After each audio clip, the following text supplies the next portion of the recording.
राधे राधे। तो दोस्तों, लक्ष्मण जी ने रावण के भेजे हुए दूतों को दया के कारण तुरंत छोड़ दिया और चिट्ठी दी, और साथ ही साथ मुंह से भी उन्होंने ये बात कही कि कहे मुखागर मूर्सन मम संदेश उदार सीता देई मिलऊ नता आवा काल तुम्हार।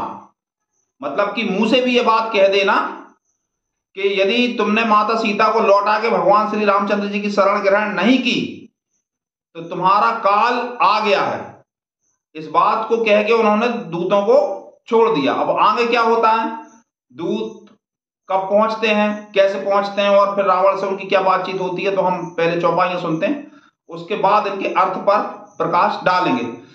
तुरंत नाई लक्ष्मण पद माथा चले दूत बरनत गुण गाथा कहत राम जस लंका आए रावण चरण शीस तिन्नाय बेहसी दसानन पूछी बाता कहसी न सुख आपन कुशलाता पुनि कहु खबरी विभीषण केरी जाहि मृत्यु आई यति नेरी करत राज लंका सट त्यागी होई है जब कर कीट अबागी पुनि कहु भालु कीस कटकाई कठिन काल प्रेरित चली आई जिनके जीवन कर रखवारा भयो मृदुल चित सिंधु विचारा कहु तपसिन के बात बहुरी जिनके हृदय त्रास अति मोरी की भई भेंट की फिर गए श्रवण सुजस सुनि मोर कहसी ना रिपु दल तेज बल बहुत चकित चित तोर।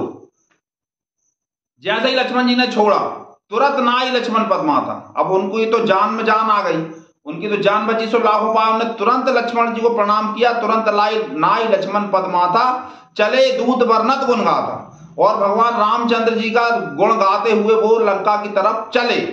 कहत राम जसु लंका आए रावण चरण शीस तिन्न आए, और रामचंद्र जी के यश को गाते हुए वो तुरंत लंका में आ गए, और लंका में आकर के उन्होंने रावण को प्रणाम किया, रावण के चरणों में प्रणाम किया। रावण चरण शीस तिन्न आए।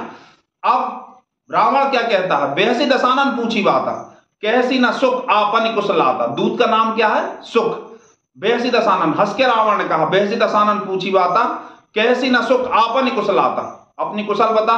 पुनि कहु खबरी विभीषण केरी जाहि मृत्यु आई यति नेरी, और उसके बाद में विभीषण जी की बता, विभीषण जी के विषय में बता कि विभीषण जी के साथ क्या हुआ, क्या हो रहा है। करत राज लंका सट त्यागी हुई है जब कर कीट अभागी, और जिसने राज्य करते हुए लंका को त्याग दिया और अब जौ का कीड़ा बन गया। मतलब जैसे एक कहावत है ना, गेहूं के साथ घुन भी पिसेगा, गेहूं के साथ घुन भी पिस जाता है। तो रामचंद्र जी और उनकी सेना गेहूं है और विभीषण जी घुन है। पुनि कहु खबरी विभीषण केरी जाहि मृत्यु आई यति नेरी करत राज लंका सट त्यागी हुई है जब कर कीट अभागी। इसके बाद में बानर भालुओं की बता। पुनि कहु खबरी विभीषण केरी जाहि मृत्यु आई यति नेरी करत राज लंका सट त्यागी हुई है जब कर कीट अभागी भय मृदुल चित सिंधु विचारा कहु तपसन के बाद बहुरी जिनके हृदय त्रास अति मोरी। उसके बाद में बानर भालुओं की बता कि जिनकी कठिन काल प्रेरित चली आई, जिनकी की माने बुद्धि खराब हो गई है, इसलिए वो लोग लंका पर चढ़ाई करने के लिए आ गए हैं। और जिनके जीवन कर रखवारा भयो मृदुल चित सिंधु विचारा, और जिनके जीवन की रखवाली के लिए सिंधु मृदुल हो गया, माने खारा पानी भी मीठा हो गया। यदि मीठा नहीं हुआ होता तो राक्षस उनको खा लेते, बानर भालुओं को। और कहु तपसन के बाद बहुरी जिनके हृदय त्रास अति मोरी। तपस्वियों के विषय में बता कि मेरी त्रास, जिनके हृदय में मेरा बड़ा डर है।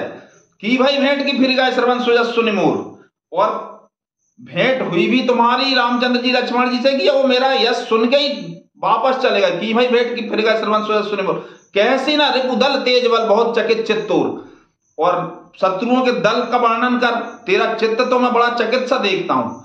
ये इतनी चकितता क्यों है? अब चकितता तो इसलिए थी दूतों के मन में क्योंकि कभी भी कोई राजा, कोई सेना शत्रु के दूत को, गुप्तचर को छोड़ती नहीं है जीवित, किंतु वो तो भगवान हैं, उन्होंने छोड़ दिया।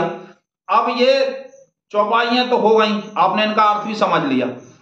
मैं भगवान का भक्त हूं ऐसा कहना मेरे लिए संभव नहीं, मैं तो बहुत नीच अधम निकृष्ट व्यक्ति हूं।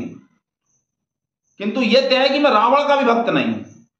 किंतु जब हम श्रीमद् रामचरितमानस पढ़ते हैं और रावण के संवाद सुनते हैं तो एक जो गुण रावण के जीवन में है, निर्भयता, मतलब सागर के उस पार खर दूषण त्रिसरा अरुवाली बधे सकल अतुलित बलशाली।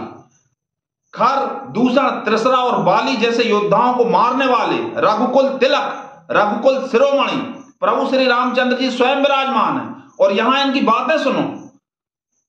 विभीषण का क्या हाल है, अब वो भी मारा जाएगा। वानर भालुओं का क्या हाल है, वो भी मारे जाएंगे। और तपस्वी हैं तो टिके ही तो है, मेरा यश सुन के भाग तो नहीं गए। माने अहंकार की जिसको पराकाष्ठा कहते हैं। तुलसीदास जी ने लिखा भी है, गिरि त्रिकूट ऊपर बस लंका, तह रह रावण सहज असंका। त्रिकूट पर्वत के ऊपर लंका नगरी है, जिसमें रहने वाला रावण सहज असंक है, मतलब उसको भय छू भी नहीं गया। निर्भयता उसके चित्त में स्वाभाविक विराजमान है।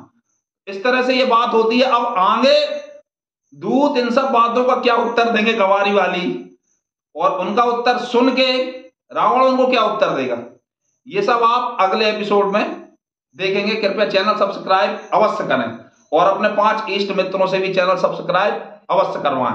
राधे राधे।